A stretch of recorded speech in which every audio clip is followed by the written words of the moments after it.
Hello, everyone. It's really lovely to be chatting to you guys tonight. Thank you so much for tuning in. Our theme for tonight is Beyond Help. And I want to ask you a question as we start. What do you need most? Now, there are loads of potential answers to that question. You might be thinking, I need to be with my family. I need help with my coursework. I need to be able to travel again. I need to live my life. I need someone to listen to me. There are so many deeply felt needs that we have, and what you feel you need most will vary depending on your circumstances or your priorities in life. The narrative arc that redefines what we need is one that we know very well. It features in so many of the stories that we know and love. Just one example I've enjoyed recently is Joe in Pixar's recent film Soul, who feels deeply his need to excel as a musician, but realizes his bigger need in life is to live life fully. We're used to seeing people who have misplaced what they need most, but it's something that we often find hard to see in our own lives.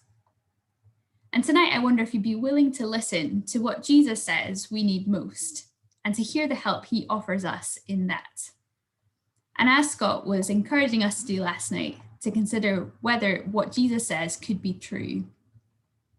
We're going to read from an account of Jesus' life recorded by a guy called Mark, and it should appear on the screen beside me, so do please read along. A few days later, when Jesus again entered Capernaum, the people heard that he had come home. They gathered in such large numbers that there was no room left, not even outside the door, and he preached the word to them. Some men came, bringing to him a paralyzed man carried by 4 of them. Since they could not get him to Jesus because of the crowds, they made an opening in the roof above Jesus by digging through it, and then lowered the mat the man was lying on. Here is a man who comes to Jesus with a real and obvious need. He can't walk. He has to be carried to Jesus by some friends. But Jesus' response to him is strange. I wonder what you'd expect him to say to this man at this point. Maybe something like, "Be healed. Thank you for coming. Go in peace." Something along those lines. Let's read on. When Jesus saw their faith, he said to the paralyzed man, "Son, your sins are forgiven." Perhaps the folk in the crowd there, or those of us here, are thinking, sins? I don't think that's what they came for. This man, because of his paralysis, wouldn't have been able to work. He'd be poor, probably begging on the street, an outcast. The help he looks to Jesus for isn't unreasonable. But Jesus is diagnosing a deeper problem here, a far more serious problem. And if there's any problem we face that we feel beyond help in, this is it. Jesus says our biggest problem that we desperately need help with is our sin. Now, that's not just a slightly abstract negative points on the scale of our lives, like you might see it in The Good Place.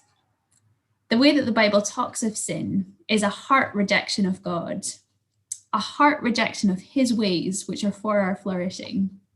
It's not a breaking of abstract rules, it's a relational thing between us and God. And every person has lived rejecting and ignoring the God who made us. Jesus is saying here that's a really serious thing. However deeply we may need other things in life, like this man here, or like some of the things we mentioned at the start, our deepest need is to be forgiven by God. Jesus knows that even if he heals this man now, which would vastly improve his life in every way, he knows that one day this man will still die. And on that day, the only thing that will give him hope and security is knowing that he will meet his maker not as an enemy, but as a forgiven, welcome son. If that need is met, the effect of it ripples throughout the rest of life too. Other needs might not be solved, but they're steadied by a deep security that that biggest need has been met. And if you're invited along by a Christian friend, why not ask them what kind of impact that has on their life? Jesus pointing humanity to their deep need of forgiveness is the first shock here. The second shock is that Jesus is the one who offers this forgiveness. Let's keep reading. Now, some teachers of the law were sitting there thinking to themselves, why does this fellow talk like that? He's blaspheming. Who can forgive sins but God alone? What shocks the religious leaders who were there is not the problem of sin, but that Jesus is the one offering forgiveness. Only God can do that, they say to themselves. And to be fair, they're right. It would be strange if I offended Jonathan for Rory to say that he forgives me. So who is Jesus to say that he can forgive offense against God? Let's keep reading. Immediately, Jesus knew in his spirit that this is what they were thinking in their hearts. And he said to them, why are you thinking these things? Which is easier to say to this paralyzed man, your sins are forgiven, or to say, get up, take your mat and walk?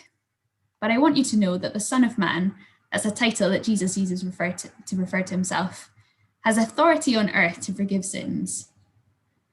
So he said to the man, I tell you, get up, take your mat and go home.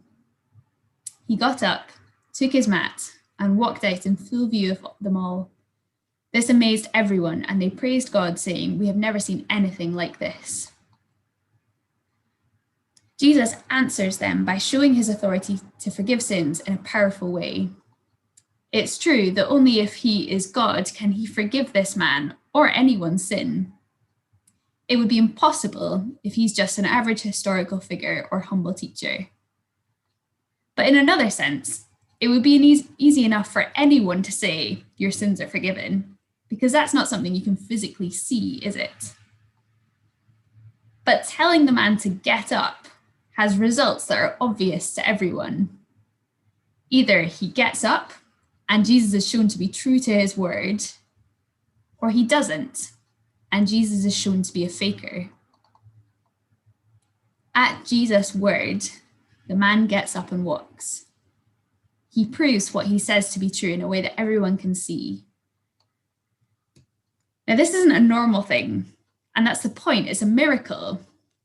And if this miracle didn't happen, the message of Jesus would have been the easiest thing in the world to stamp out. He would have been shown to be a fake, and he'd have quietly petered out, leaving no mark on history. Why wasn't that the case? Why did these religious leaders decide they had to kill Jesus in order to stamp out his influence? And why are we still talking about him now? Perhaps there is substance to him. The world is full of problems and need. We are full of problems and need.